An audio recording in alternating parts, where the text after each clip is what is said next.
Good morning, folks. Kicking off here with a beast of a plasma filament on the sun, dancing about.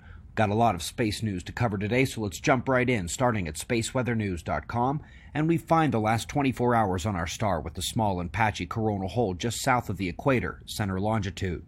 The active regions have indeed either departed the Earth-facing disk or decayed, but surface active areas exist, and with filaments dancing, it's ripe for more sunspot production this weekend.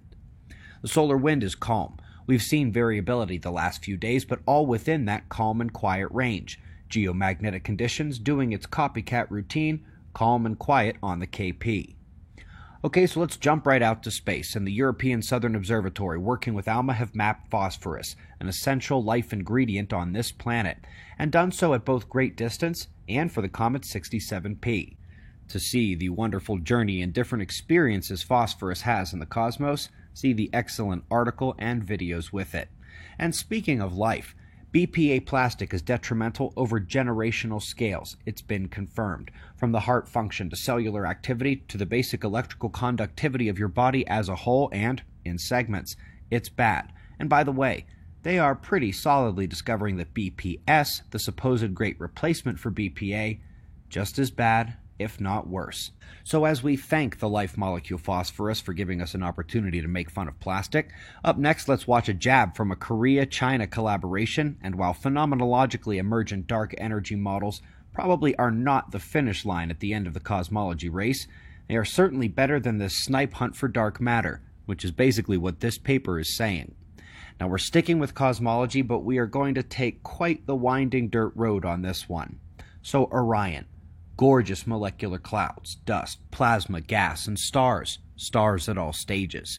Now what's fascinating is how they are describing these coherent structures they've found. They're blobs of gas and other material that basically have protostars embedded within them, indicating they're on the verge of stellar ignition. Well, folks, does that description and their actual images of the blobs look anything like the blobs we heard about yesterday at the Galactic Center? You know, the ones that looked like gas but act like stars? Could G objects be protostars near the intergalactic core? Could it be arrested development of that material as it enters the environment of the galactic nucleus? Maybe we should try to find these things in other parts of the cosmos too. Sophia would be perfect for that, but alas, she's kind of got a bigger job right now.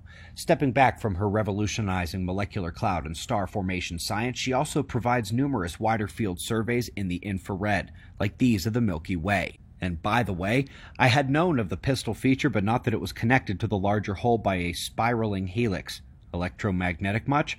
Now, the top cosmological study of the day accidentally explained the last piece of the galactic rotation problem, and they used quasar systems to do it.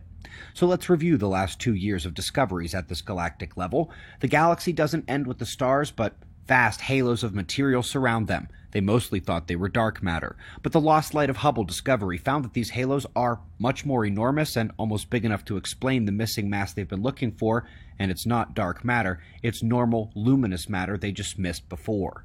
Then Caltech and Keck showed that not only is the massive halo co-rotating with the galaxy as one coherent system, but it's fed from the cosmic web filaments that spiral, twist, and vortex helix electromagnetically feeding the galaxies. And the final piece here today, we are finally there, those halo regions may be indistinguishable from the larger intergalactic medium. They found a region of much more pristine gas around the circumgalactic medium, and if they are correct about its accretion from the intergalactic space, then there is actually no separation of material. One galaxy eventually bleeds into another at distance, connecting everything and meaning that there are no islands in space, and no dark matter either. Last but not least, what a fantastic play by these scientists to not only up their game in data analysis, but to find exactly what we've been expecting were they to do so. Sure, they are learning more about the great extinctions in the history of the planet, but they can expressly now target information on the shorter and smaller ones. Their best quote is that, yeah, it may have been a bad 100,000 years, or maybe just one bad week. Now we're talking. Because about every 12,000 years or so, one such event comes to Earth. Gothenburg 12,000 years ago, Lake Mungo 24,000 years ago, Mono Lake and Lechamp covering the 35 to 48 to 50,000 year range, one at 60,000 from Vostok and the Toba event 72,000 years ago. Here, 12,000 years from the last one, Earth's magnetic field is already changing like it hasn't in thousands of years, and it's not just us. The entire solar system is changing. The planets are demonstrating magnetic changes. We were challenged to look at the closest stars to ours and found them to be triggered in a line heading at the sun from the center of the galaxy, and indeed, as astronomers know, we are entering what we likely think is the galactic trigger for these events. The last in line after the other stars and our own planets is the sun, solar micronova. We greatly appreciate your support. Cosmology, catastrophe, climate change, electroquake prediction. Find it all at those links in the description box down below the video. We've got wind map forecasts and shots of our star to close, and of course, we'll do this all again tomorrow, right here, but right now it's 5 a.m. in the new Valley of the Sun. Eyes open, no fear. Be safe, everyone.